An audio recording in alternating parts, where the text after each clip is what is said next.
प्रणतमौलिमणिप्रभाणा मद्योतकं दलितपापतमोवितानं सम्यक् प्रणम्य जिनपादयुगं युगादा वालम्बनं भवजले पततां जनानां।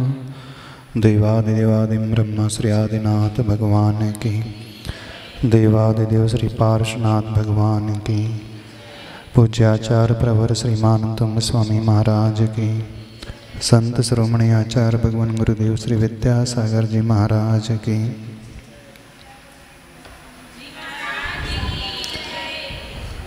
श्लोक नंबर 23। त्वामामनन्ति मुनयः परमं पुमांस मादित्यवर्णममलं तमसः परस्तात् त्वामेव सम्यगुपलभ्य जयन्ति मृत्युं नान्यः शिवः शिवपदस्य मुनीन्द्रपन्थः।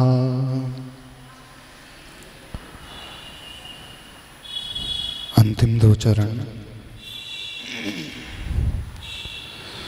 त्वामेव सम्यक् उपलभ्य जयन्ति मृत्युं न अन्यः शिवः शिवपदस्य पंथः। शिवपद का जो पंथ है अन्य नहीं है। शिवपद अर्थात मोक्ष का पथ, उसका जो पंथ रास्ता है, मार्ग है, अन्य कोई मार्ग होता नहीं है। जो आपके निकट आ जाता है हे आदिनाथ भगवान, समीचीन रूप से आपको प्राप्त कर लेता है, वह मृत्यु के ऊपर विजय प्राप्त कर लेता है।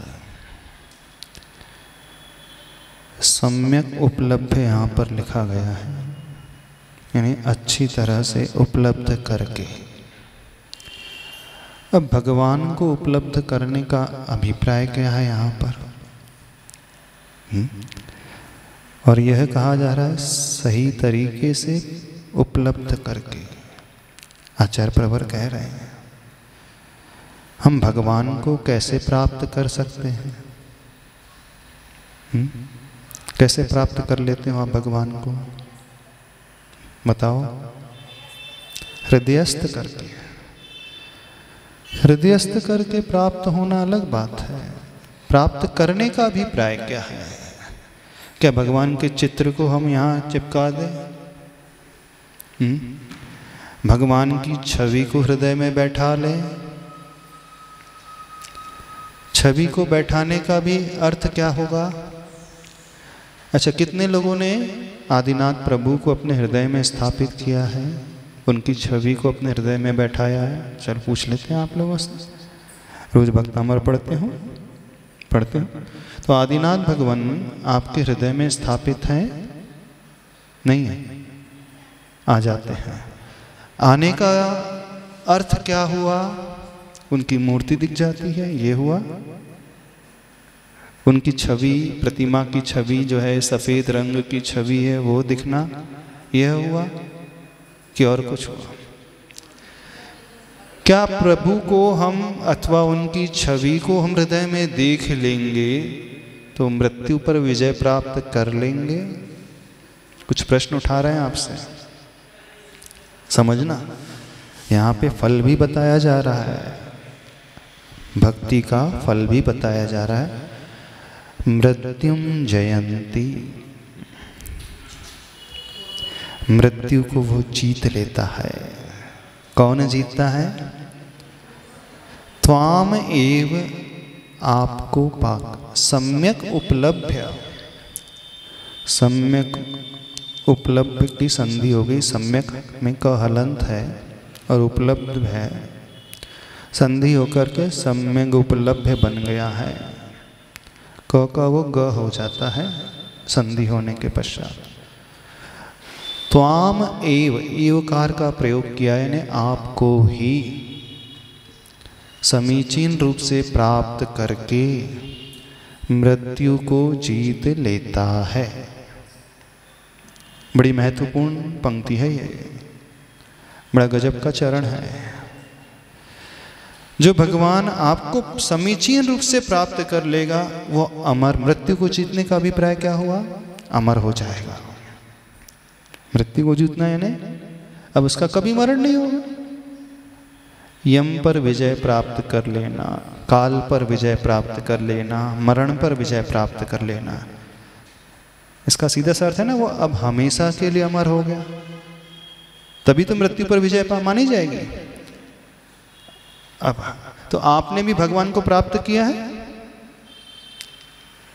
सम्यक रूप से नहीं प्राप्त किया, तो मिथ्या रूप से प्राप्त किया। प्राप्त करना और सम्यक रूप से प्राप्त करना, तब कहीं जाकर के उस फल की प्राप्ति होगी, अमरता के फल की। तो क्या प्रभु की सफेद रंग की जो प्रतिमा है, उस प्रतिमा को हम अपने दिमाग में बैठा लें, उससे हमें अमृत मिल जाएगा? भगवान के गुणों को अपने हृदय में बैठा लें, यानी भगवान के गुणों को याद कर लें। भगवान के 46 मूल गुण होते हैं, याद कर लें। ऐसे नहीं तो भगवान के गुणों को हृदय में बैठाने का अर्थ है 46 मूल गुणों को याद कर लेना, उसका अर्थ समझ जाना। ऐसा रहस्य पकड़ो। प्राप्त करना यानी क्या?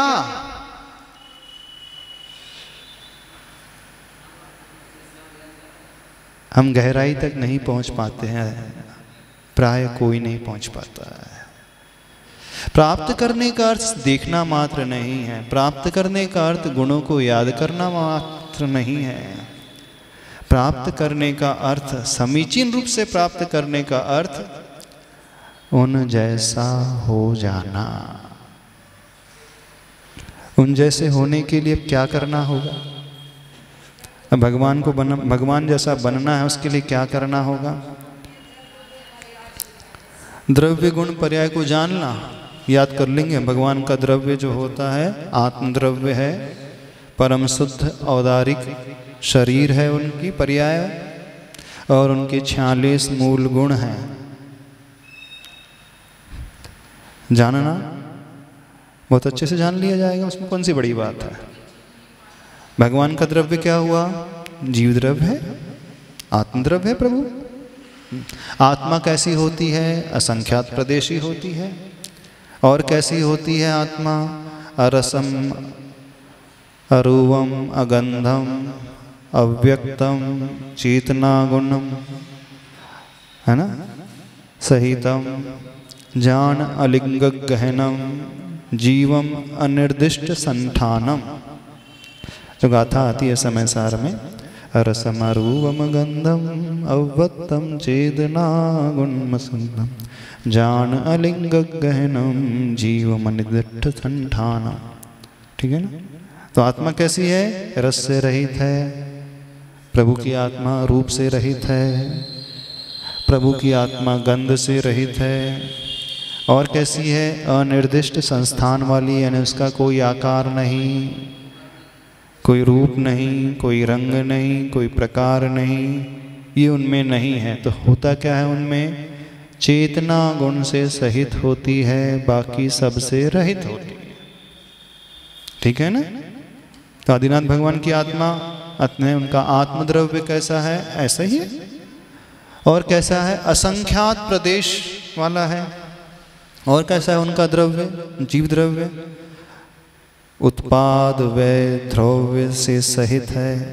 और कैसा है? गुण और पर्यायों से सहित है।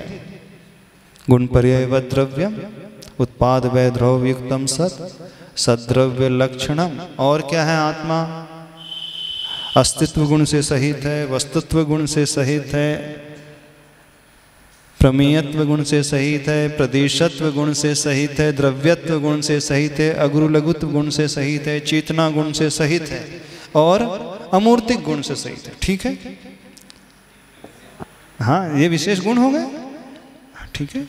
सामान्य गुण भी हो गए, विशेष गुण ज्ञान दर्शन सुख वीर्याणि, ये चार उनके विशेष गुण हो गए।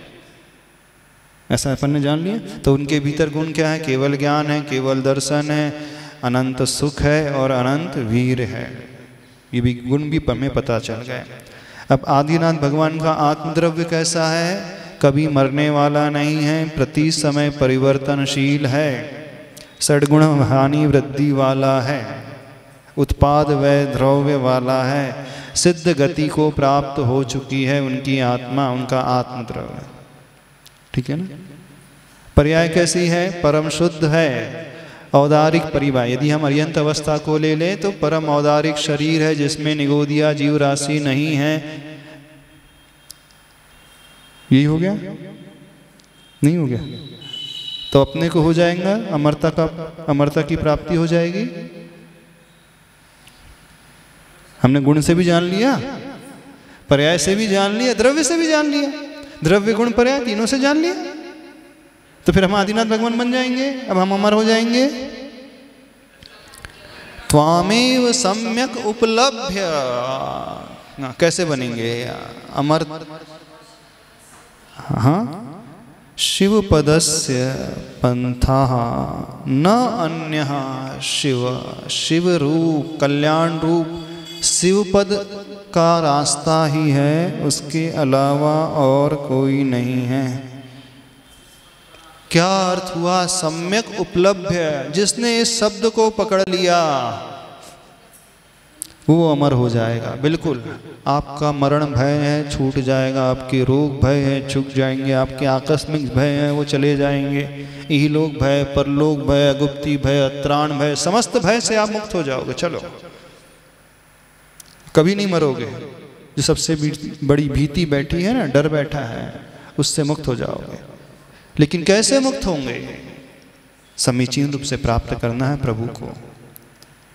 तो जानना, द्रव्य गुण पर्याय से जानने से हो जाएगा, तो कैसे होगा?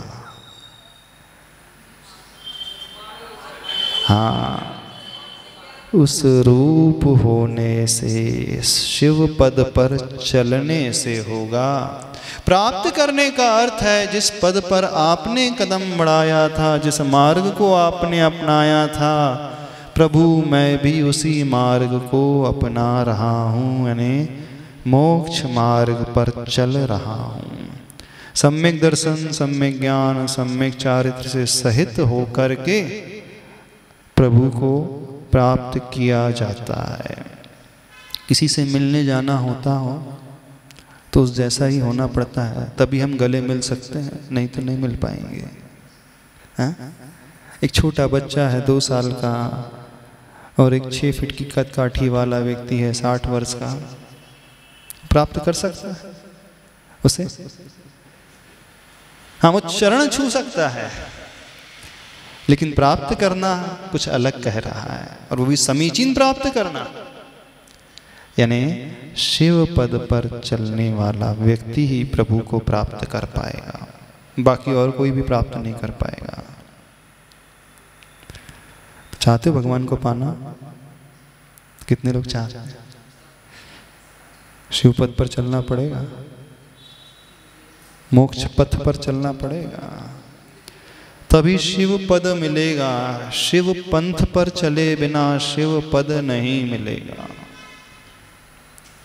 तो कितने लोग चाहते हैं उस मोक्ष पथ पर चलने के लिए तैयार हैं? मोक्ष मार्ग पर कदम बढ़ाने के लिए तैयार है? अब आप देखना चाहते हैं? नहीं, आप हमारा जी हम तो भक्ति करने के लिए तैयार है, बस आरती उतारो, है ना? हाँ, आरती उतारना है।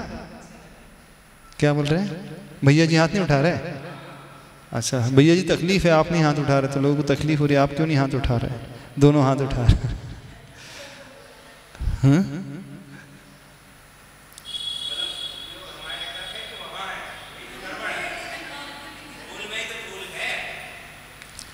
समझने की कोशिश करें, यानी जो प्रभु को चाहता है ना, प्रभु की हर अवस्था को वो चाहेगा। सबके साथ क्या है? सभी लोग भगवान को चाहते हैं, लेकिन भगवान के मार्ग को कोई नहीं चाहता। सभी लोग मंजिल चाहते हैं, लेकिन उस रास्ते पर चलना कोई नहीं चाहता।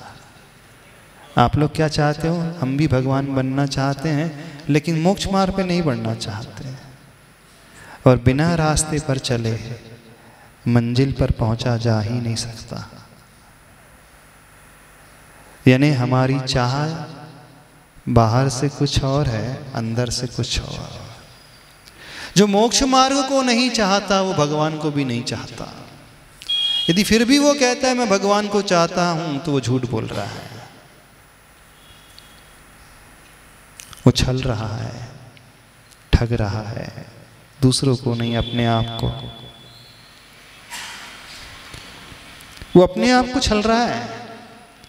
और आप में से 99% नहीं चाहते। भगवान को चाहते हो ना? हाँ, भगवान को तो चाहते हो, लेकिन शिव पथ को नहीं चाहते।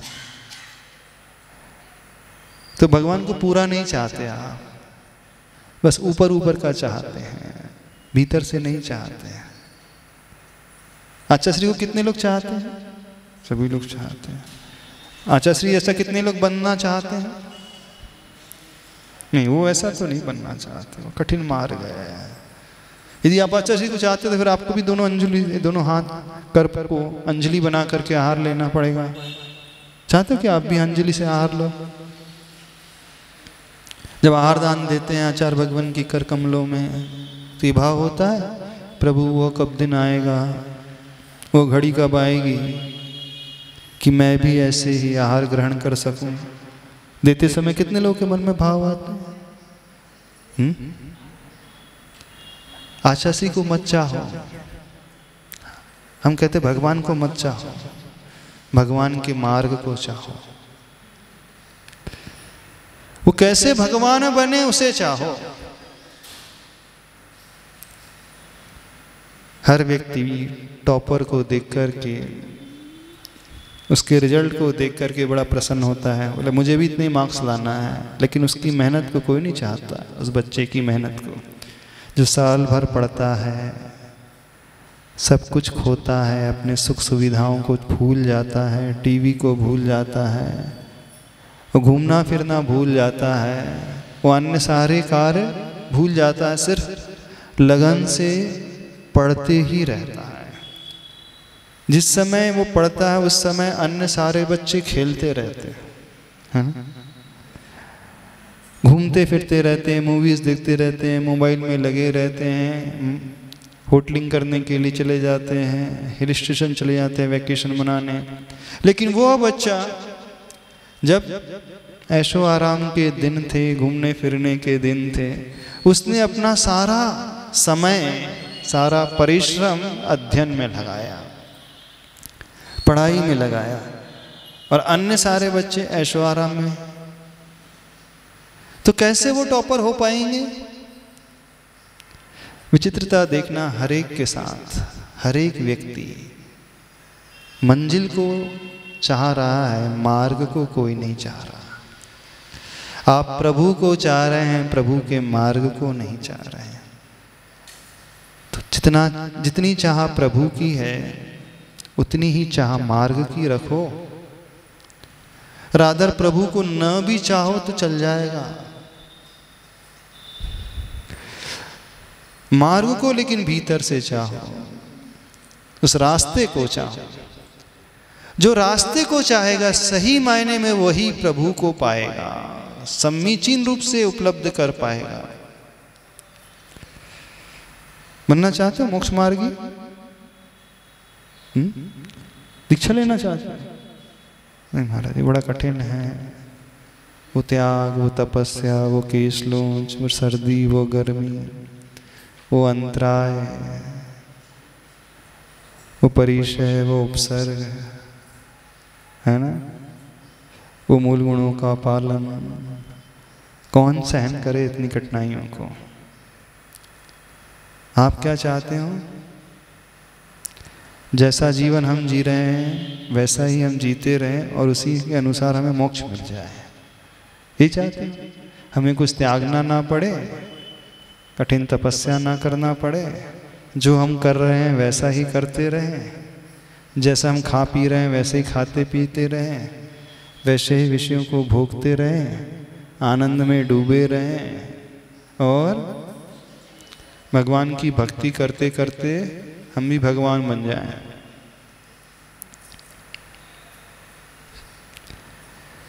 यानी जो अंदर से चाहेगा उसके भीतर ट्रांसफॉर्मेशन हो जाएगा। हाँ, आखिरी में कर लेंगे, अभी से क्यों परेशान हो। आखिरी कब आएगी? आप देख करके आए हैं, यानी आपने काल को जीत लिया है। आपको पता है कि मेरी मृत्यु कब आएगी। 80 में आएगी तो मैं 79 साल में, और 79 वर्ष और 11 महीने हो जाएंगे, और 25 दिनों और निकल जाएंगे अंत के 5 दिनों में। सब लिखना कर लेंगे, अंत के 5 दिनों में दीक्षा ग्रहण कर लेंगे। ऐसा है। कल का पता नहीं, जो बोल रहे ना आखिरी में कर लेंगे, सारी जिम्मेदारियों से मुक्त होकर के कर लेंगे। अभी तो रिस्पॉन्सिबिलिटीज बहुत हैं, उनको पूरी कर लें, उसके बाद हम कर लेंगे। होता है ऐसा। आखिरी तो कभी आता ही नहीं, उससे पहले आखिरी वक्त आ जाता है।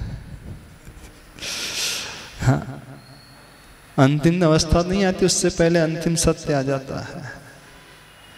अरिहंत नाम सत्य है, वही पता नहीं चलेगा कब आ जाएगा। आ जाएगा। अभी एक व्यक्ति हमें बता रहा था, वो मंदिर गया, मंदिर में दर्शन कर रहा था, उसके बाद उठा ही नहीं। दर्शन करते करते ही मरण हो गया। अच्छा चलता फिरता 35 साल की उम्र में हार्ट अटैक आया एक को, चलते बना। तो अपन ने तो नियम लिया, अपन तो 80 के पहले जाएंगे नहीं, ऐसा है। लिखा करके आए ना अपन ज्योतिषाचार्य भी हैं, भविष्यवेत्ता भी हैं, हस्तरेखावेत्ता भी हैं, कुंडली विशेषज्ञ भी हैं, सारी विशेषता को लिए हुए हैं। तो हमें ज्ञात है कि हम इतना लंबा जिएंगे, ऐसा करेंगे, वैसा। सबको पता है ना? नहीं पता तो अच्छा, अगले भाव में कर लेंगे महाराज जी। पसी पंचम काल में तो मुक्ति होना नहीं है। हाँ, पंचम काल में मोक्ष मार्ग में बढ़ करके क्या लाभ? देखो, मुनि महाराज बन करके वो भी स्वर्ग जाएंगे, और हम प्रतिमाधारी हैं, हम भी स्वर्ग जाएंगे। तो दोनों में क्या अंतर हुआ? अब मुनि बन करके इतने कष्ट सहन करो, इतनी तपस्या करो, इतने उपसर्ग परिचय जीतो, इससे अच्छा देखो सच्चा श्रद्धांत तो हमारे भीतर है ही, और सब में ज्ञान भी है, और हमने देश संयम तो ले ही लिया। फिर क्यों हम उस कठिन मार्ग को अपनाएं? बोले जब अगले भाव में, जब स्वर्ग से लौट करके आएंगे, उस भाव में दीक्षा ग्रहण कर लेंगे। ठीक है कि नहीं? सबकी यही धारणा है ना? नहीं धारणा? मुनि महाराज भी कहाँ जाएंगे? स्वर्ग जाएंगे। आचार्य श्री भी कहाँ जाएंगे? स्वर्ग जाएंगे। और आप लोग भी कहाँ जाओगे? स्वर्ग जाएंगे। जब सबको एक ही स्थान में जाना है, अच्छा स्वर्ग में क्या है? कैटेगरी अलग अलग है। कौन सी कैटेगरी अलग है? एक इंद्र है, एक सामानिक है, एक त्रायस्त्रिंस है, एक प्रकीर्णक है, अभियोग भी है, किलविष जाति भी है ना? एक 5 स्टार का मालिक है और एक 5 स्टार का वेटर है। दोनों 5 स्टार में रह रहे हैं, होटल में रह रहे हैं ना। वो एसी रूम में रह रहा है फर्स्ट क्लास, और उसका वेटर भी उसी होटल में है। आजकल के पढ़े लिखे लोग ऐसा तर्क रखते हैं, बिल्कुल ऐसे ही तर्क रखते हैं। आपको भी स्वर्ग जाना, आचार्य को भी स्वर्ग जाना, हमें भी स्वर्ग जाना है। फिर इस भाव में क्यों सहा जाए? अगले भाव में जब हम तीर्थंकर भगवान का सानिध्य मिलेगा, चतुर्थ काल रहेगा, रिद्धिधारी मुनिराज रहेंगे, अच्छा शयनन मिल जाएगा, उसी समय में एक साथ कर लेंगे ना। भरत चक्रवर्ती जैसे अंतर्मूर्त में केवल ज्ञान। हाँ, बोले यहाँ एक का त्याग किया, वहाँ सैकड़ों अप्सराएं हैं, सैकड़ों देवांगना, सैकड़ों नहीं हजारों हैं, लाखों हैं, ऐसे। तो आप लोगों को कैसी साधना करना है? सबको भरत चक्रवर्ती जैसी बनना है, साधना करना है ना। दीक्षा लेते ही अंतर्मुहूर्त में केवल ज्ञान, बोले अपन छोटा मोटा काम नहीं करते, करते तो सीधे बड़ा काम। 1000पति लखपति नहीं बनेंगे, सीधे अरबपति बनेंगे। क्यों? 1000पति लखपति नहीं, सीधे कैसे बनेंगे? अरब खरबपति बनना है। ऐसा हो जाता है। यदि हम इतना तर्क वितर्क कर रहे हैं तो ऐसा व्यक्ति तो कभी कल्याण कर ही नहीं पाएगा, क्योंकि वह ये तर्क नहीं कुतर्क कर रहा है। हाँ, वो चाह रहा है लेकिन परिस्थिति उसे परमिट नहीं कर रही, ये बात अलग है। अंदर बहुत इच्छा है, तीव्र वांछा है, मोक्ष मार्ग में बढ़ने की भावना है, लेकिन कर्म का योग ऐसा है, कर्म का तीव्र कर्म का उदय ऐसा है कि कर्म से आगे बढ़ने नहीं दे रहा है, वो बात अलग है। लेकिन वह आगे नहीं बढ़ रहा और अपने आप को जस्टिफाई कर रहा है कि मैं तो ठीक कर रहा हूँ, इसमें कुछ भी बड़ी बात नहीं। तो जो ऐसा जस्टिफिकेशन दे रहा है, जो ऐसा तर्क रख रहा है, वो तर्क नहीं कुतर्क माना जाता है। तो आप लोग सभी लोग जो हैं तर्कशील हो, कुतर्कशील हो। पंचम काल में त्याग नहीं करना चाहते ना, दीक्षा लेना नहीं चाहते हैं ना, नहीं चाहते महाराज। बड़ी आराम से रहेंगे और भरोसा नहीं है। देखो कितनी कठिनाई आती हैं, चौका लगाने वाले मिलते नहीं, आहार दान देने वाले मिलते नहीं हैं, विहार कराने वाले कोई मिलते नहीं हैं, इतने विकल्प होते हैं। इससे अच्छा तो अपन घर पे रहकर के निर्विकल्प रहता से बढ़िया धर्म ध्यान कर ही रहे हैं, समतामय परिणाम रख ही रहे हैं, अच्छे से धर्म हो रहा है कि नहीं? तो आप प्रभु को प्राप्त नहीं कर पाएंगे फिर कभी भी। प्रभु को सम्यक रूप से प्राप्त करने वाला उन जैसा हो जाता है। प्राप्त करने का अर्थ नहीं कि उनकी तस्वीर को हृदय में बिठा लो, उनकी छवि को याद कर लो, उनके रूप को याद कर लो। प्राप्त करने का अर्थ है हर उस अनुभूति को प्राप्त करना जैसी अनुभूति उन्होंने अपने जीवन में पाई थी, हर उस चर्या को पाना जैसी चर्या उन्होंने अपने जीवन में की थी, हर उस रास्ते पर चलना वैसे ही चलना जैसे वे चले थे, हर उस व्रत को पालन करना जैसे उन्होंने पालन किए थे, हर पाप को वैसे ही त्यागना जैसे उन्होंने त्यागा था, कषाय के निमित्त मिलने पर वैसे ही साधना करना जैसे उन्होंने की थी।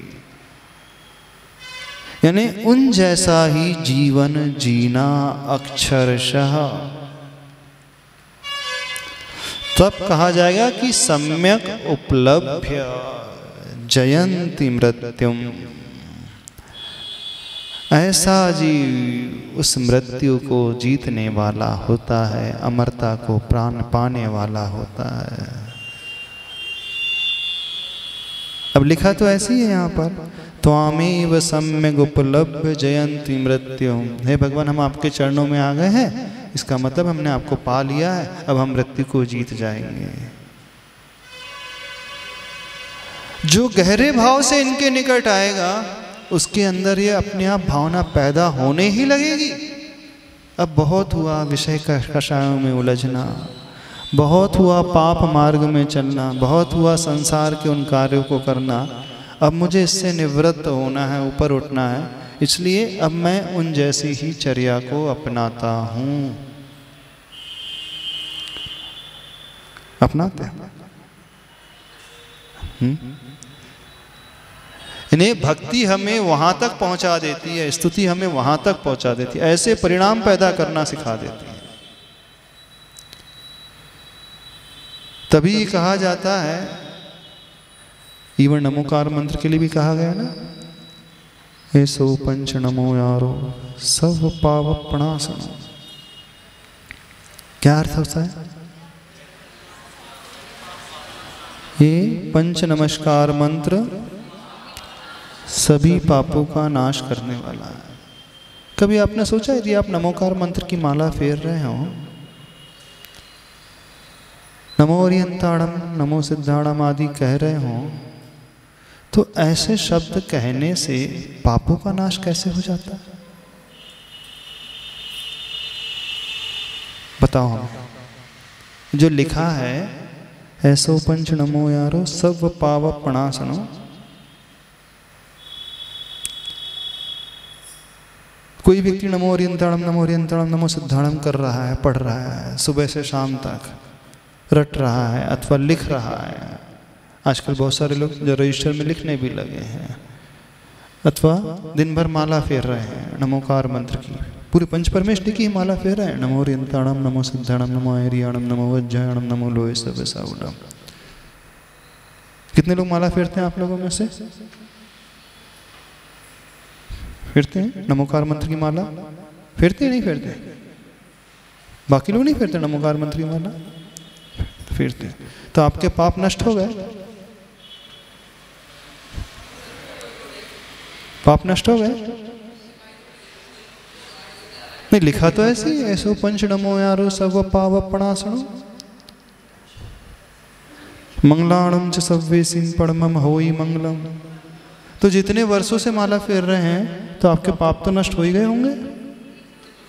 थोड़े थोड़े हो रहे। कौन कौन से पाप नष्ट हो गए? नहीं, हम जानना चाह रहे हैं। केवल ज्ञानी ही जानते हैं, आप नहीं जानते। तो ये सही लिखा है नहीं लिखा? महाराज जी क्या पता सही है कि नहीं, बस लिखा है, सब पढ़ रहे हैं। हाँ, क्या पता सही है कि नहीं है? अब लिखा है, वो गाथा आ गई है और आर्या छंद में नमोकार मंत्र आ गया और ऐसे पंच श्लोक आ गया है, तो लिखा है तो हम पढ़ दें, क्योंकि सभी लोग पढ़ते हैं ना नमोकार मंत्र के बाद तो ये पढ़ते ही पद ऐसो पंच नमो यारो सब पाव पणासनो मंगलानम च सव्य सिम परमम होई मंगलम। पढ़ते हैं कि नहीं सभी लोग? तो पाठशाला में सिखाया जाता है, हर बच्चे को याद होगा, याद रहता है ना। तो आप भी पाठ पढ़ते हैं, तो कितने पाप नष्ट हो गए आपके? किस किस के पाप नष्ट हो गए नमोकार मंत्र पढ़ने से? हो भी रहे हैं कि नहीं हो रहे हैं? होते भी हैं कि नहीं हो रहे हैं कि ऐसे लिख दिया गया है? हो रहे हैं, होते हैं। अच्छा, कितने हो गए खत्म? पता नहीं अपने को। सही लिखा है, गलत नहीं लिखा है। होते हैं। कैसे होते हैं? जो अंतरंग से नमोकार मंत्र को पढ़ेगा ना, अंतरंग से नमो ओरियंताणम पढ़ेगा, जानते हो कैसा हो जाएगा? अंतरंग से नमो लोहे सव्य साउडम पढ़ेगा, जानते हो कैसा हो जाएगा? वो उस रास्ते पर चलने वाला ही हो जाएगा। जो अंतरंग से इसका उच्चारण करेगा, उसके चारों तरफ उसका जो ऑरा है, जो वाइब्रेशन है, पॉजिटिविटी को लेकर के उसकी वाइब्रेशन हो जाएंगी, अच्छी वाइब्स आएंगी, पॉजिटिव वाइब्स आएंगी। अब जो पॉजिटिव वाइब से भरा हुआ होगा, ऐसा जीव पाप कर नहीं सकता। ऐसा जीव तीव्र कषाय कर नहीं सकता। ऐसा जीव गलत रास्ते पर चल नहीं सकता। ऐसा जीव व्यसनों का सेवन कर नहीं सकता। ऐसा जीव जो है अपने आचरण को सुधार लेता है। कर्म सिद्धांत के अनुसार जो कर्म झड़ रहे हैं, नष्ट हो रहे हैं, वो तो हमें दिख नहीं रहे हैं। हम उस पाप की बात कर रहे हैं जो दिखते हैं, जो आचरण में हो रहे हैं। हिंसा, झूठ, चोरी, कुशील, परिग्रह। हृदय से नमोकार मंत्र पढ़ने वाला, हृदय से भक्तामर स्तोत्र पढ़ने वाला कैसा हो जाएगा? पढ़ने के पूर्व जितने वो पाप करता था, अब वो वैसे पाप नहीं करेगा। यानी उसका आचरण बदल जाएगा। अब कदाचरण नहीं रहेगा, सदाचरण हो जाएगा। गलत आचरण, कुत्सित आचरण नहीं, व्यवस्थित अच्छा आचरण हो जाएगा। और आचरण हमारा बदला तो हम पाप करना छोड़ते चले जाएंगे।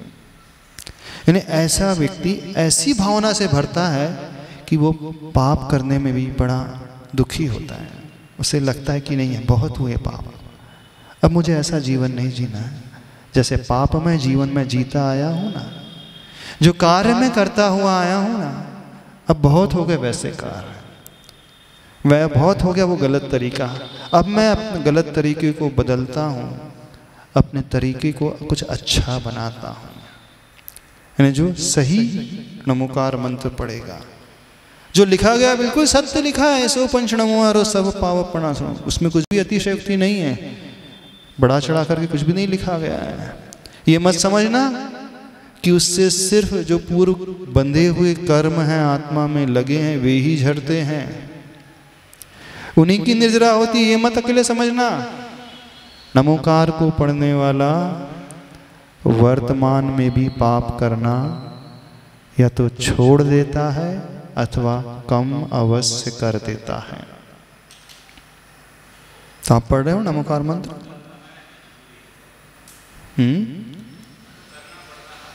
फंस गया है, उलझ गया है, मकड़ी के जाल में अटक गया है, वो चाह रहा हो कि निकल जाऊं, लेकिन निकल नहीं पाता है। वो गृहस्थ भी जो भक्ति करने वाला है सोचता है कि वो दिन कब आएगा, संत साधु बन के विचरू वो घड़ी कब आएगी। से पढ़ते अकेले हो आप लोग, मुख से बोलते अकेले हो, अंदर से वो भाव ही नहीं करते, आकुलता होती है उसे। किसे आकुलता होती है? उस जीव को जो नमोकार और भक्तामर पढ़ता है, पाप करने में बड़ी पीड़ा होती है, बड़ा दुख होता है। और आप लोग डूब करके पाप करते हो, खुशी मना करके, है ना? जब पाप करते तो खुश होते हो कि दुख होता है आपको? हाँ, प्रसन्न होकर के पाप करते हो कि बेमन से पाप करते हो? मजबूरी में करते हो। अच्छा, 10 लाख से 12 लाख रुपए पैसा हो गया, परिग्रह बढ़ गया, बड़ा दुख होता होगा, हे भगवान कैसे पाप कर्म का उदय है, पैसा बढ़ गया है, परिग्रह बढ़ गया है। और 10 से 15 लाख हो गई होगी संपत्ति, बैंक बैलेंस, हे प्रभु देखो कैसे तीव्र पाप कर्म का उदय आया। बड़े टेंशन में आ जाते होंगे आप सभी लोग, है ना? क्यों? हाँ, जब जब बैंक बैलेंस बढ़ता होगा, जब जब प्रॉपर्टी बढ़ती होंगी, जब जब परिग्रह बढ़ता होगा, तो बड़े आंसू आते होंगे, आपके आंखों से आंसू निकलते होंगे, कैसा मैं पापी हूँ, कैसा मैं दुष्ट हूँ, कैसा मैं मायावी हूँ। प्रभु मैं चाह ही नहीं रहा हूँ कि पैसा आए, लेकिन पैसा है कि आते ही जा रहा है ना? बहुत रोते होंगे जब जब प्रॉपर्टी बढ़ती होगी, बड़े दुख मनाते हो ना? सारे लोग बड़े दुख मनाते होंगे, ऐसी लगता है यहाँ के लोग तो ऐसी। परिग्रह पाप में आता है कि नहीं आता? तो बढ़ने में खुशी होती है कि दुख होता है? हम ऐसे व्यक्ति को देखना चाहते हैं यहाँ पर बैठे में कि जिसका बैंक बैलेंस बढ़ता है, प्रॉपर्टी बढ़ रही है, सोना चांदी बढ़ रहा है, ज्वेलरी बढ़ रही है, गिरवी का आइटम बढ़ रहा है, चांदी वो बढ़ती जा रही है, बड़े परेशान हैरान हैं, बड़े टेंशन में आ गए। हाँ, ऐसे हाथ खड़े करें ऐसे व्यक्ति को। प्रतिमाधारी महिलाओं को भी देखना चाहते हैं, जब आपका पास ज्यादा परिग्रह बढ़ता है तो आपको बड़ा दुख होता है, आंसू आते हैं, होता है। सब कहने की बातें हैं, करना पड़ रहा है, क्या करें, हम फंस गए हैं मजबूरी में।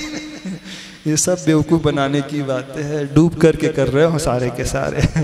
इन्हें पाप करके बड़े खुश होने वाले में से हैं सारे के सारे, दुखी होने वाले में से कोई नहीं। जो दुखी होगा ना वो तो छोड़ता चले जाएगा। यदि बढ़ भी गया है, वैसे लक्ष्मी आ गई है पुण्य कर्म के उदय से, बोले आ गई है तो मैं तो तुरंत छोड़ता हूँ। बोले काहे के लिए? बोले रथ बनाने के लिए देता हूँ चांदी सारी की सारी। बोले बड़े कर्म के उदय से आ गई है तो मुझे बड़ी पीड़ा हो रही है, अब मैं छोड़ देता हूँ, बड़े दुख हो रहे हैं। वो सारी एक्स्ट्रा ज्वेलरी है, जो एक्स्ट्रा सोना है, एक्स्ट्रा चांदी है, एक्स्ट्रा बैंक बैलेंस, इसको अलग करना। बोले काहे में अलग करना? दान में अलग करना है, ताकि किसी और का कल्याण हो जाएगा। तो समझना, उससे वो जीव जो है मजबूरी में रह रहा है, यानी उसे देने में प्रसन्नता होगी, न कि जोड़ने में प्रसन्नता होगी। अभी तो आपको जोड़ने में प्रसन्नता होती है, पकड़ने में प्रसन्नता हो रही है, छोड़ने में प्रसन्नता नहीं हो रही है। जो मजबूरी में रह रहा है, संसार में फंसा हुआ है, घर गृहस्थी में उलझा हुआ है ना, उसे छोड़ने में प्रसन्नता होगी, ना कि जोड़ने में। आपको सबको जोड़ने में प्रसन्नता हो रही है ना? हाँ हाँ, जो जुड़ा है उसी में तो ऐसे चिपके हैं, ऐसे चिपके हैं। कैसे चिपके हैं? जैसे वो कफ में मक्खी चिपक जाती है। नहीं, जैसे कफ होता है ना, उसमें जो है मक्खी जो है एकदम लिप्त हो जाती है, चिपक जाती है, निकलती ही नहीं है, मर करके निकलती है वो सीधे। कभी देखना, हाँ, देखना कभी किसी मक्खी को, उसमें कैसे लिप्त हो जाती है, उससे निकलती नहीं, मर करके ही निकलती है वो। तो आप भी किस में लिप्त हो? उसी कफ रूपी परिग्रह में एकदम चिपके हुए हो। चमड़ी जाए पर दमड़ी ना चले जाए। ऐसे ही है ना? ये जितनी महिलाएं पकड़ रखी हैं, ये सब कह रही है हम तो मजबूरी में रह रहे हैं, हम तो भगवान से प्रेम कर रहे हैं, भगवान के रास्ते पे चलना चाहते हैं, हमने भगवान को अपना लिया है, भगवान को प्राप्त कर लिया। शुद्ध 24 कैरेट झूठ, शुद्ध झूठ, शुद्ध झूठ नहीं, उसमें कुछ कमी भी नहीं है, 100% सफेद झूठ। ढोंग तो ऐसा करती हैं, श्रावक ढोंग तो ऐसा करते हैं जैसे इनसे बड़ा भरत चक्रवर्ती कोई नहीं। वो जलते भिन्न कमल है, बोले हम रह नहीं रहे महाराज जी, कमल की भांति जल से ऊपर उठे हुए हैं, हमें तो रहना पड़ रहा है, हमारे तो बिल्कुल भाव है छोड़ने के। और जिसे मजबूरी में रहना पड़ता है ना, उसकी परिणति कुछ अलग होती है, उसके भाव ही कुछ अलग होते हैं, उसकी दृष्टि ही कुछ अलग होती है। वो देते समय बड़ा प्रफुल्लित होता है, मानता है कि मेरा भार कम हुआ। आपको तो लगता है जबरदस्ती छुड़वा दिया गया है। वो महाराज जी ने कैसी प्रेरणा दी दी, अब सब जन दे रहे हैं तो अपने को भी देना पड़ेगा, सब जन लिखा रहे हैं तो अपने भी लिखा दो, नहीं तो लोग क्या बोलेंगे। समाज के प्रमुख होकर के अपन नहीं लिखा रहे हैं, बड़े होकर के नहीं लिखा रहे हैं, तो शर्मा शर्मी में लोग लाज वशात अंदर की बात कर रहे हैं, अंदर की बात कर रहे हैं, जो आप किसी को नहीं बताते ना, लेकिन अंदर ही अंदर क्या चलता है वो बता रहे हैं। कफ में लिप्त उस मक्खी की भांति जीवन जी रहे हैं। ऐसी है ना? नहीं, आप कफ में नहीं लिप्त, आप तो सिरे में लिप्त हो, चाशनी में लिप्त हो, कफ में नहीं हो। किस में लिप्त हो? चाशनी में कि कफ में लिप्त हो? गुड़ में, हाँ, गुड़ की चाशनी में मक्खी, उसकी मक्खी है। हाँ, वो जुआ भी बोल रही है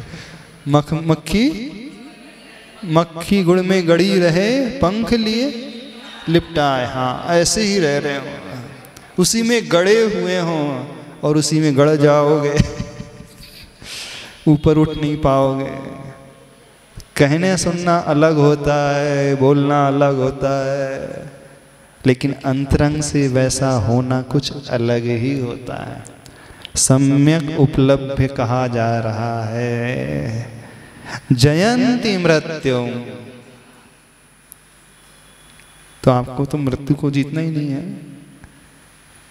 आपने सम्यक रूप से, समीचीन रूप से प्रभु को पाया ही नहीं अभी। तो मोक्ष मार्ग कोई चाहते ही नहीं हो, त्याग करना चाहते ही नहीं हो, ऊपर उठना चाहते ही नहीं हो, सिर्फ ऊपर ऊपर से कह रहे हो कि हमने भगवान को हृदय में बैठा लिया है, उनकी छवि बसा ली है।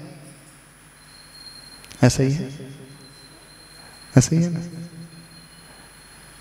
नमोकार मंत्र से नियम से पाप नष्ट होते हैं, भक्तामर पढ़ने से, भक्ति करने से नियम से पाप नष्ट होते हैं, लेकिन उसके होंगे जो अंतरंग से पढ़ेगा और पढ़ करके उसे अपने आप ही वो भाव पैदा होते चलेंगे। अब बहुत हुआ वैसा जीवन,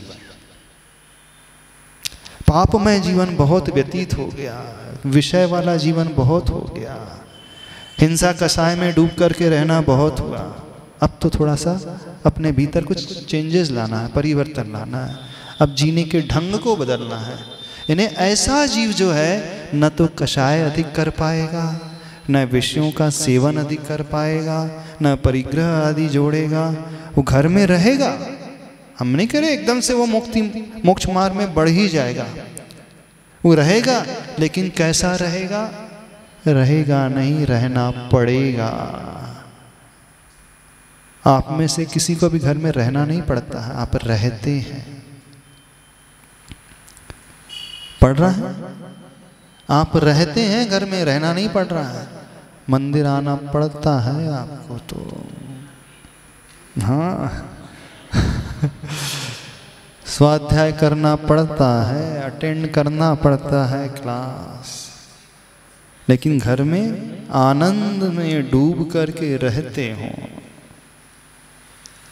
सम्यक दृष्टि जो भक्त होता है ना, रहते हुए भी अंदर ही अंदर अपने आप को कोसने वाला होता है।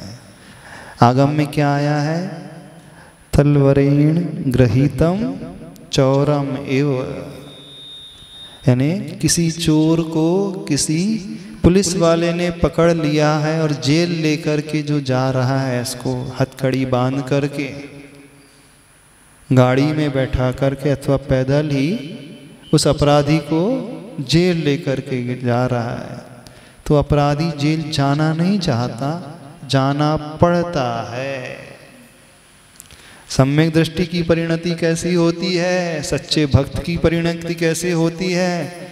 जब वो घर जाता है तो क्या सोचता है? उस अपराधी की भांति पुलिस ने पकड़ लिया है, अब मुझे घर जाना पड़ रहा है। वो कभी जाना चाहता नहीं। वो अपराधी जब जेल से आज़ाद होता है तो बड़ा प्रसन्न होता है, अंदर ही अंदर खुश होता है, सपने देखता अब तो मैं आज़ाद होने वाला हूँ। आप लोगों के साथ भी ऐसा होता है? जब यहाँ मंदिर छोड़ करके घर जाते होंगे तो सोचते होंगे कैसे अशुभ कर्म का उदय है, मुझे घर जाना पड़ रहा है, जाना नहीं चाहती हूँ। ऐसा सोचते हैं? कितने लोग सोचते हैं? कितनी महिलाएं सोचती हैं? हाँ, उस तलवरेण गृहीतम चौरम एव, आगम में एक पंक्ति आती है। सच्चा भक्त होता है, भक्ति करने वाला जो होता है, प्रभु से अनुराग रखने वाला होता है, प्रभु को प्राप्त करने वाला होता है, रह रहा है घर में, हम भी मान रहे हैं, वो फंस चुका है, लेकिन जाते समय ऐसे भाव उसके मन में होते हैं, बड़ी पीड़ा होती है घर जाते समय। आपको तो प्रसन्नता होती, चलो क्लास पूरी होगी, अब घर चलना है, पूजा हो गई है, अब घर जाना है, नियम पूरा हो गया, अब घर जाना है, पाठ पूरा हो गया भक्तामर का, अब अच्छे से जल्दी घर जाना है और वो सारे कार्य करना है, खाना है, पीना है ना, बनाना भी है, पहले बनाना भी है। बनाने के लिए निषेध नहीं कर रहे, उस समय भाव कैसे हो रहे हैं बात उसकी चल रही है। जो सम्यक उपलब्ध करेगा प्रभु को, उसके भावों की परिणति कैसे चलेगी, यानी उसे बड़ी पीड़ा होगी। प्रभु से दूर जाते वक्त बड़ी प्रसन्नता होगी, प्रभु के निकट आते वक्त। पाप करते समय उसे बड़ी पीड़ा होगी, परिग्रह बढ़ते समय बड़ी पीड़ा होगी, विषय सेवन करते समय दुख होता है। जब आप मीठा खाते हैं, हे प्रभु मीठा खाना पड़ रहा है, मिठाई खाना पड़ रहा है, कैसे खाते हो मिठाई? हाँ, डूब करके खाते हैं ना, बड़ा आनंद लेकर के, रस लेकर के। आज तो बड़ी गजब की डिश बनी है, गर्मा गर्म, बोले बाहर बारिश हो रही है और भजी बड़े अच्छे लग रहे हैं बबरा, ये सोच करके खाते हो। इस जिह्वा ने कितने बार खाया होगा, फिर भी तृप्त नहीं हुई, तृष्णा की खाई, रिक्त रही वो रिक्त रही, तृष्णा की खाई खूब भरी पर रिक्त रही वो रिक्त। ऐसे भाव आते हैं खाते समय, विषय सेवन करते समय, पंचेंद्रिय के विषय को उपभोग करते समय। आते हैं किसी को? नहीं आते किसी को। ना परिग्रह जोड़ते समय ऐसे भाव आते हैं, ना विषयों का सेवन करते समय ऐसे भाव आते हैं, ना हिंसा करते समय वैसे भाव आते हैं। जब नहाते हैं, कपड़े धोते हैं, इतने जीवों की हिंसा होती है, पीड़ा होती है। शावर के नीचे बैठते हैं, बड़ा प्रसन्न होकर के निकलता है, बड़ा फ्रेशनेस लग रही है ना? हाँ? बड़ा आनंद आ रहा है, आज तो फर्स्ट क्लास। यानी वहाँ हिंसा हो रही है और आनंद में डूबता है। श्रावक रौद्र ध्यान में ही डूबा रहता है, हिंसा करके आनंदित होता है, परिग्रह को जोड़ करके आनंदित होता है, विषय को जोड़ करके उसको उपभोग करके वो आनंदित होता है। नहीं, जो भी कार्य आप घर गृहस्थी में रहते हुए कर रहे हो, खा रहे हो, पी रहे हो, सो रहे हो, उठ रहे हो, धो रहे हो, नहा रहे हो, फैन के नीचे, एसी के पास, एसी रूम में अथवा कूलर के सामने बैठ करके, जब कूलर के सामने गर्मी में बैठते हो तो दुख होता है, कितनी सारी लट मर रही है इस कूलर में, कूलर के पानी में, ऐसा विचार आता है। वो पानी यूज हो रहा है ना उसमें, कूलर के अंदर, और उसमें कितने जीव उत्पन्न हो रहे हैं, लट मरते जा रही हैं। तो कूलर की हवा खाते समय दुख होता है कि सुख होता है? दुख होता है, विकल्प होते हैं। हमने तो किसी को नहीं देखा उसे विकल्प होते हैं। बढ़िया खुश हो जाता है वो, हाँ बड़ी ठंडी ठंडी हवा आ रही है, अच्छा लग रहा है। हर एक इंद्री के विषय सेवन को उठा करके देखना। गृहस्थ जो होता है वो खुश होता है, प्रसन्न होता है, आनंदित होता है। सम्यक दृष्टि के लक्षण नहीं है, भक्त का ये लक्षण नहीं है।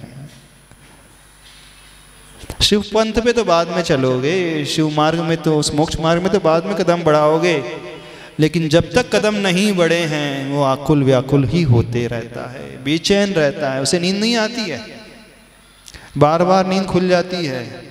देखो मैं दीक्षा नहीं ले पा रहा हूँ, इतने साल हो गए, 30 साल हो गए, 32 साल हो गए, व्रत ले लिए, लेकिन अभी तक मैंने दीक्षा नहीं ग्रहण की। 30 साल से घर गृहस्थी में मैं फंसा हुआ हूँ, शादी हुए हुए इतने बड़े बड़े बच्चे हो गए हैं, फिर भी मैं घर गृहस्थी त्याग करके दीक्षा नहीं ले पा रही हूँ। उसकी नींद बार बार खुलती है, खुलती है आप लोगों की नींद? ऐसे बेसुध होकर के सोते हैं कि सीधे सवेरे उठते हैं। तो भगवान को सम्यक रूप से पाया है आपने, ऊपर ऊपर से पाया है, समीचीन तरीके से अभी प्रभु को नहीं पाया है। समीचीन तरीके से पाना सीखो, समीचीन तरीके से भक्ति करना सीखो, समीचीन तरीके से उस नमोकार मंत्र को पढ़ना सीखो। यानी अंतरंग में वो ऐसा हो जाता है, एक नई ही दुनिया में रहने लगता है। ने ऐसा जीव पाप आदि नहीं कर सकता। जैसे सम्यक शिखर जी की यात्रा पर जाते हो तो वहाँ से लौट करके आते हैं ना, तो उसका तरीका सब बदल जाता है। तभी तो कहा है, एक बार बंदे जो कोई ताही नरक पशुगति नहीं होए, अथवा भाव सहित बंदे जो कोई ताही नरक पशुगति नहीं होए। तो आप सभी लोग सम्यक शिखर जी तो यात्रा कर चुके हो, भाव सहित यात्रा करके आए हो, तो अब नियम है आप नरक गति में जाओगे नहीं, आप तिरंज गति में जाओगे नहीं, आप गारंटी हो गई, क्योंकि आपने सम्यक शिखर को छू करके आ गए हो, उसकी माटी को स्पर्श करके आ गए हो, वंदना कर ली, पूरी 24 टोकों की वंदना कर ली, कई वंदना कर ली होंगी। तो जो शिखर जी की वंदना करके आए आप नरक तो नहीं जाएंगे, गारंटी हो गई ना, पशु भी नहीं बनेंगे, पक्का। ऐसा है, इतना आसान है नरक गति और तिरंज गति से ऊपर उठना। इतना आसान होता तो अभी तक तो कल्याण हो गया होता। फिर क्यों लिखा है भाव सहित वंदे जो कोई ताही नरक पशुगति नहीं होए? अतिशयोक्ति में लिख दिया जाता है महाराज जी, जब भी ग्रंथ लिखे जाते हैं, वर्णन किया जाता है, तो मोटिवेट करने के लिए, उत्साह बढ़ाने के लिए ऐसा कहा जाता है। ऐसा है, जानते हैं उसका अर्थ क्या है? बिल्कुल सत्य लिखा है। वो जो भाव सहित सम्यक शिखर जी की वंदना कर लेगा, वहां से जब लौट करके आता है ना, वो व्रत नियम को धारण करने वाला हो जाता है। वो सोचता ये वो भूमि है, इस भूमि में मैंने चरण रखे, इस भूमि को मैंने स्पर्श किया हूँ, जिस भूमि से अनंतानंत तीर्थंकर मोक्ष पधारे, उस माटी को मैंने छुआ है, जिस माटी को अनंतानंत तीर्थंकर भगवान ने पवित्र किया है। यानी ऐसी भूमि को के पास में आया हूँ, ऐसी माटी को छुआ हूँ, तो वे तीर्थंकर जो अपनी आत्मा का कल्याण कर गए, इतनी कठिन उपसर्ग परिचय जीत गए, तो मैं कैसा निकृष्ट पापी हूँ, कम से कम मैं ढंग का श्रावक भी नहीं बन सकता। यानी वहाँ से लौटते ही वो व्यवस्थित श्रावक बन जाता है, व्रत नियम को पालने वाला हो जाता है। और जो व्रत नियम को धारण कर लेता है, सिद्धांत ये कहता है वो कभी भी नरक गति में नहीं जाता है और तिर्यंच गति में नहीं जाता है। इस कारण लिखा है भाव सहित वंदे जो कोई ताहि नरक पशुगति नहीं हुए, यानी भाव सहित वंदना करने वाला आचरण को परिवर्तित करने वाला होता है। तो आप सभी लोग अपने नरक नहीं जाओगे, पक्का हो गया? यानी आपका आचरण बदल गया होगा शिखर जी की यात्रा के बाद? महाराज जी कुछ नहीं बदला। वहां शिखर जी में जाकर के भी बिस्लरी पीते थे, वहां सिगरेट पीते थे, वहां सब करते थे। और भक्तामर पढ़ करके भी कुछ यही करे जा रहे हैं, नमोकार पढ़ करके भी यही करे जा रहे हैं। क्या होगा? कुछ होगा? सम्यक उपलब्ध में नहीं किया आपने प्रभु को। चलो आचार्य भगवान कह रहे हैं त्वामेव सम्यक उपलब्ध जयंती मृत्यु। बस ऐसा जीव जो है मृत्यु को जीतने वाला होता है। नान्य न अन्य शिव, इससे ज्यादा मंगलकारी आनंद देने वाला और कोई नहीं है। क्यों नहीं है? क्योंकि जो आपके पास आता है शिव पद को अपना लेता है, उस रास्ते पर चलने वाला हो जाता है। और जो आपके रास्ते पर चलेगा नियम से, वह भी आप जैसा ही अमर हो जाएगा। तो भगवान बनने के पश्चात फिर से मरण नहीं होता है, फिर से जन्म नहीं होता है। वही अंतिम जन्म, वही अंतिम मरण, यानी अनंत काल के लिए फिर वह उस सुख का उपभोग करते हैं। अनंत काल के लिए अनंत चतुष्टय में वो डूबे रहते हैं। अब उन्हें कभी भी संसार का परिभ्रमण नहीं करना पड़ता है, चारों ही गतियों में उनका जन्म नहीं होता है। बस उसी सुख में वह आनंदित रहते हैं फॉर एवर। तो भक्तामर स्तोत्र भी ऐसा है जो हमें अमरता दिलाता है। समझ में आ रही बात? नहीं समझ में आ रही? तो जब जब इस श्लोक को पढ़ो तो एक भावना करना, सभी लोगों से कह रहे हैं प्रभु वह दिन कब आएगा जब मैं आप जैसे शिव पथ पर चल पाऊंगा। वह घड़ी जल्दी से जल्दी मेरे जीवन में आए, मैं आप जैसे उस मोक्ष मार्ग को अपना सकूं। जो अपना कल्याण करना चाहते हैं, इस भावना को लेकर के श्लोक पढ़ोगे तो कभी ना कभी वो आपकी भावना अवश्य फलीभूत होगी। बिल्कुल मान करके चलना। आज नहीं कल, कल नहीं 10 साल बाद, 10 साल बाद नहीं, मरने के पहले। यदि मरने के पहले भी ना हो पाए तो आने वाले भाव में तो होगी ही होगी, ये व्यर्थ नहीं जाएगी। जब जब ये श्लोक पढ़ो अंदर ये भाव लाना, एक बार के लिए भाव लेकर के आना, शिव पंथा। लाते हो आप पढ़ते समय भाव? मोक्ष मार्ग याद आता है कभी? आदिनाथ भगवान की दीक्षा याद आती है? आदिनाथ भगवान का वो आहार के लिए निकलना, 6 महीने तक अंतराय ही रहना, आहार नहीं मिल पाना, ये याद आता है दृश्य? कैलाश पर्वत पे वो साधना कर रहे थे, याद आता है दृश्य? कुछ याद नहीं आता। तो क्या याद आता है?